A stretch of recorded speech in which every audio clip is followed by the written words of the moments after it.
wash your hands. Cupcakes for no reason at all. Write, produce, and star in a musical tribute to someone. I dreamed a dream, it was about you. It was so beautiful. Put down your phone. For more parties. Learn to say people's name correctly. Hello, Ray Williams. Ray Williams. It's Wilson. 5 billboards in the busiest place in town. Dedicate it to your friends. Send people pizza. Open the door for people. Every room you enter, free hugs. Don't just favorite people's tweet. Give them a retweet. Mail somebody a corn dog. More standing ovations. You watching this.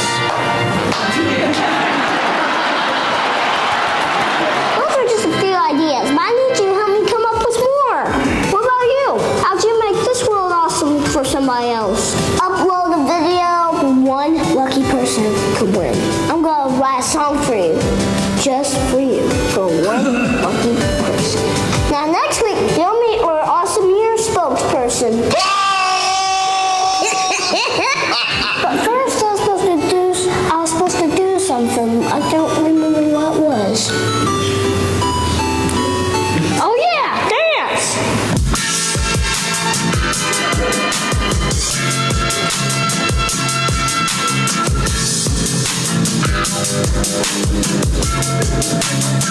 See you next week.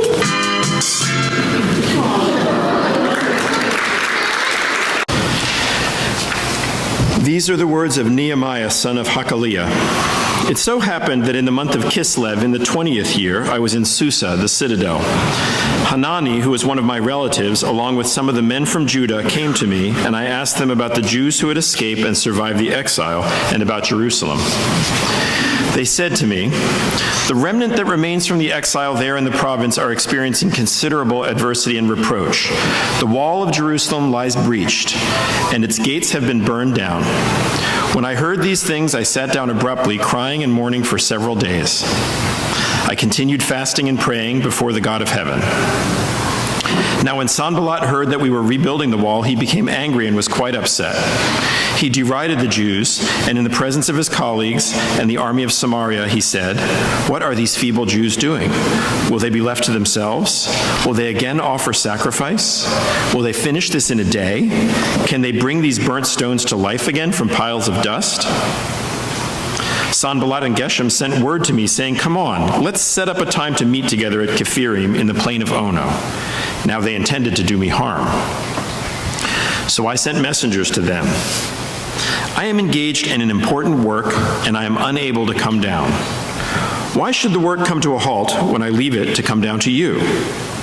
They contacted me 4 times in this way, and I responded the same way each time.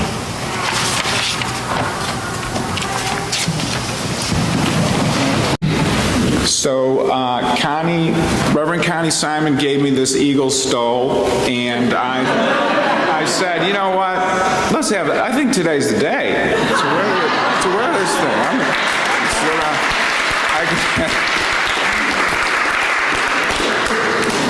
I was tickled green when she gave it to me. So, question of the month is, what does it mean to be a people of possibility? New Year's a time when some folks explore possibility, including with resolutions, and I like Kid President in general, and I like Kid President's challenge to make the year awesome for somebody else.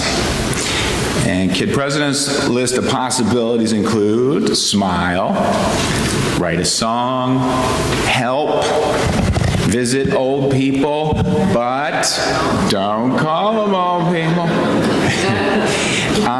Write, produce, and star in a musical tribute to somebody. Put down your phone. Hold doors. Give free hugs. And send corn dogs. And so today we're exploring how we can boldly claim possibilities, including with the use of the word and the concept no. So, how might you improve your possibility of making this year awesome for somebody by avoiding a negative inclination? For example, in order to put down your phone, you might have to say no to screen addiction. In order to write, produce, and star in a musical tribute for somebody, you might have to say no to being shy. In order to smile, you might have to put a firm boundary between yourself and an unhealthy person. Let's go to this story, which Jeff read from. It takes place around 587 BC, when the Temple of Jerusalem and much of the city had been destroyed. Living far away in Susa, Nehemiah learns of the damage done to the Holy Land.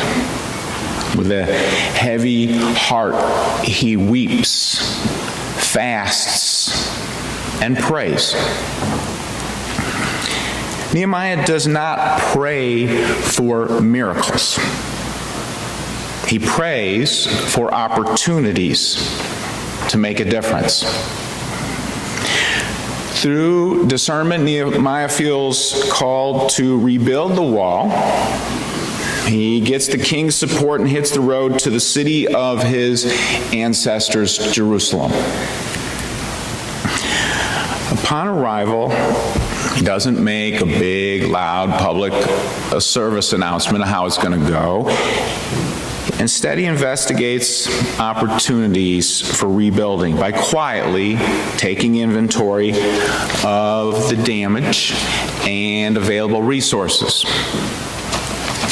After achieving clarity, Nehemiah knows it's time to go to the next phase, so he verbally paints a picture of possibility for others.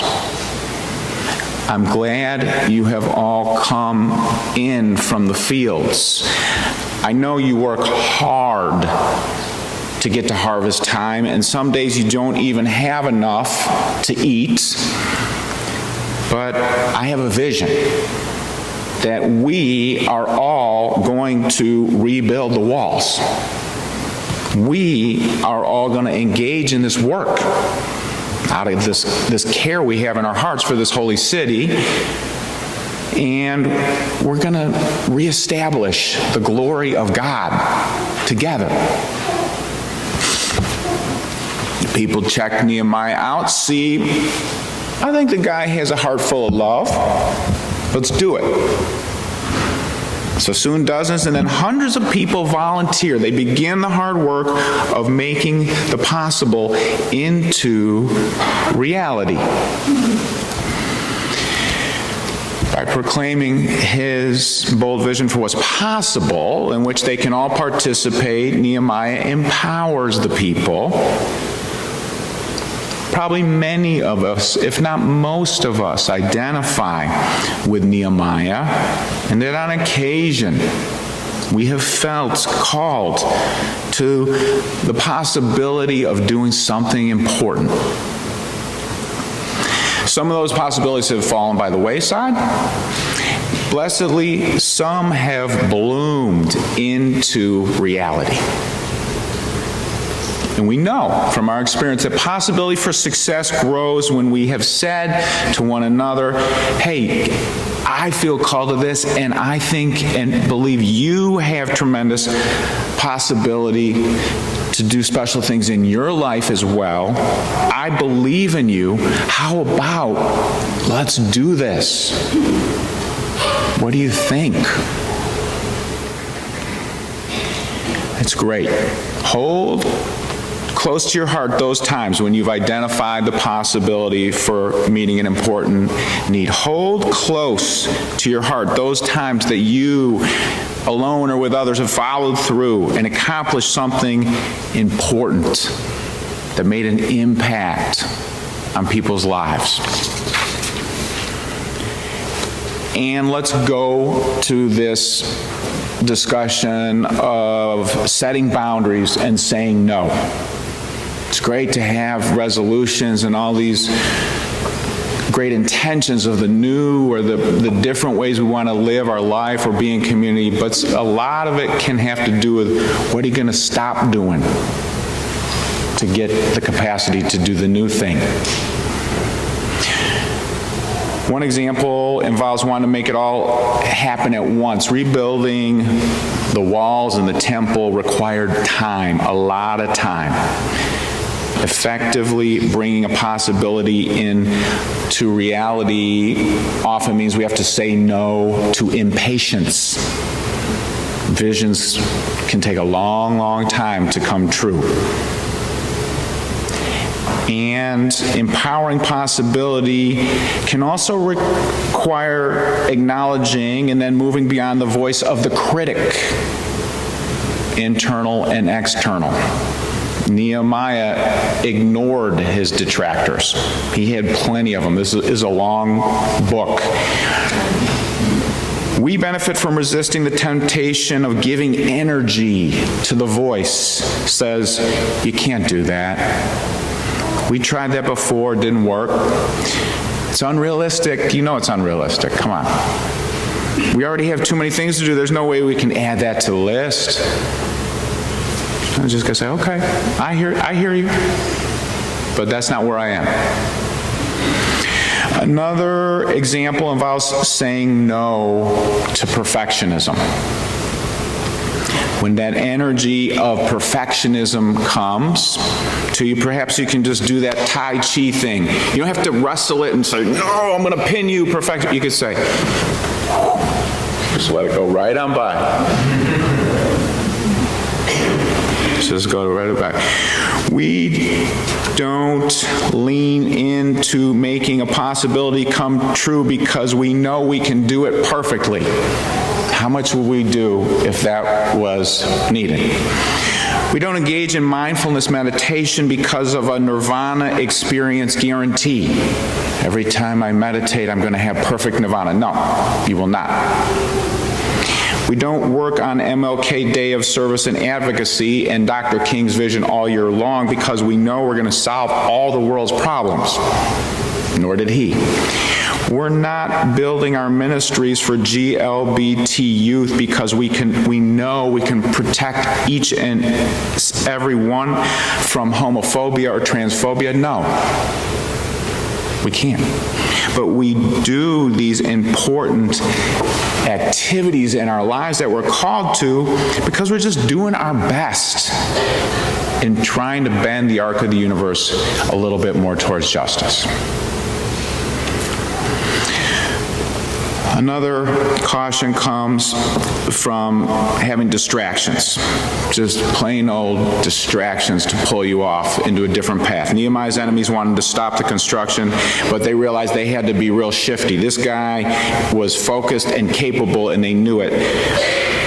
So they said, look, he's got hundreds of people working for him. I'll bet most of them will sacrifice to protect him. We can't go at him militarily. Let's just try and fake him out, fake him into coming down off that wall. Somebody go up there and tell him we got a really important meeting with some really good stuff to tell him. Make a meeting with him, get him down here.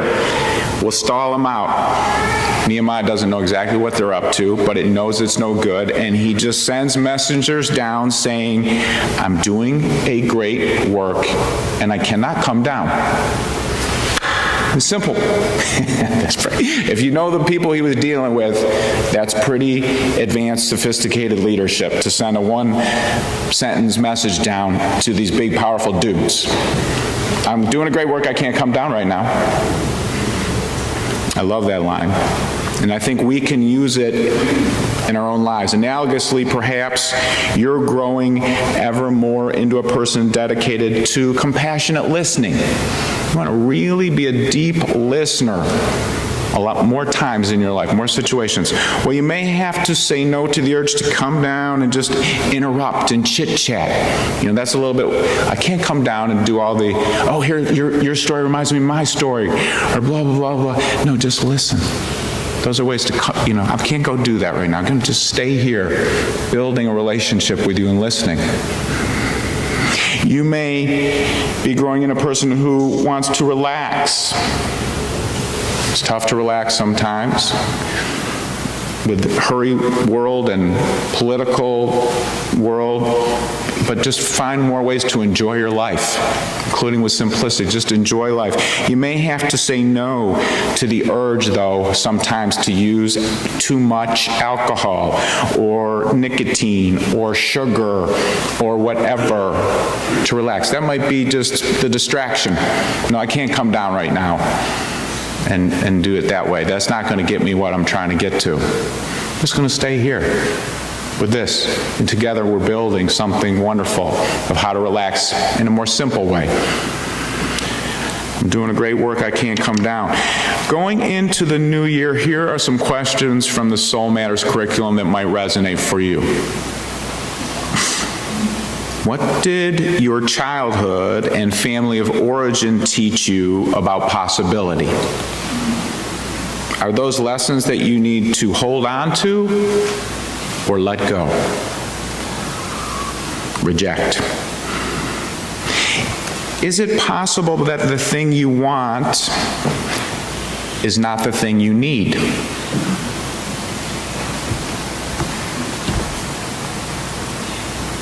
What possible new you did you pledge yourself to last year? Is it time to pledge yourself to that person again? Or is it time to let go of that idea?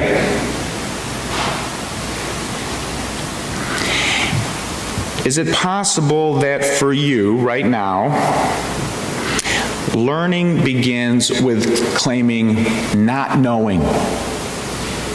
So much I don't know, I'm going to lean into that. All the things I don't know.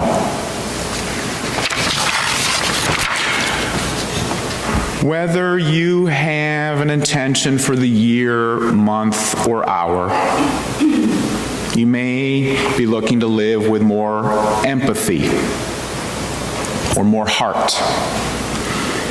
You may be looking to transform suffering or experience grace where you're finding upset. You may want to slow down and find more patience and calm. You may want to be more authentic with yourself and others. Each breath brings possibility to pause, make a choice, to embody kindness, honesty, and forgiveness. With healthy boundaries and staying off the misleading path, we find possibility for living with transformative, loving kindness. Blessings be, blessings to you. Our closing words come from Robert Bly. Think in ways you've never thought before. If the phone rings, think of it as carrying a message larger than anything you've ever heard. When someone knocks on the door, think that they're about to give you something large, tell you you're forgiven, or that it's not necessary to work all the time, or that it's been decided that if you lie down, no one will die. Think in ways, my friends, that empower possibilities of love, courage, and hope in you and the world.